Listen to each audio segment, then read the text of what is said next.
Hello, welcome back to the Project Hercules Diaries. The crankshaft has been machined now, so this and the shoulder here above the oil pump worm drive have been just taken down slightly, and now everything fits perfectly inside the timing cover. So when the timing cover is on, it's quite a nice tight fit.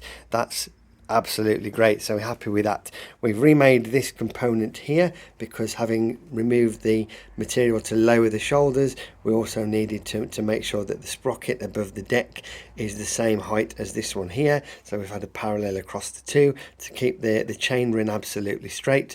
And that thing there, I'm not quite sure if you can see it just in there, that stops the main bearing from coming too far this way. So when we Loctite the bearing in, this will go in first. From the other way up, upside down, the bearing will drop down onto this and be Loctited into the right position.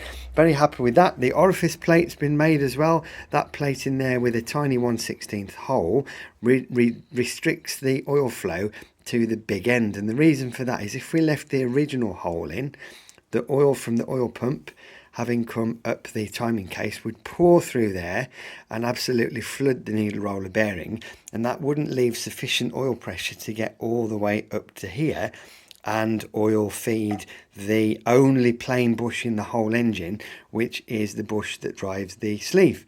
So it's quite important that that has a good oil supply, so the orifice plate in there ensures that there's sufficient flow to the crankshaft, but there's enough pressure to continue up to the top. And that's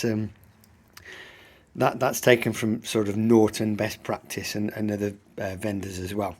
So our list of jobs is getting shorter and shorter and shorter. They're getting crossed out, as you can see, and ticked off, but it's also getting longer because we keep thinking of more things that we need to do in order to start running it. One of those remaining jobs over here is to fit some kind of pressure relief valve into here. As the piston descends, there will be 3 litres of air, 3 litres of air compressed into here, so that the overall volume of the cases will be reduced by 3 litres as the piston descends.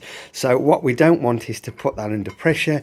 The main seal here that keeps the oil in on the drive side of the bike would be under a bit of load. So by putting a pressure relief valve with some kind of one-way action, that'll mean that it's below atmospheric pressure, and it will try and keep the oil in rather than trying to blow the oil out. I mean, seals are good, modern seals are very good, and they are standard Viton modern seals, but nonetheless, let's give the seal an easy life and at least a fighting chance, right?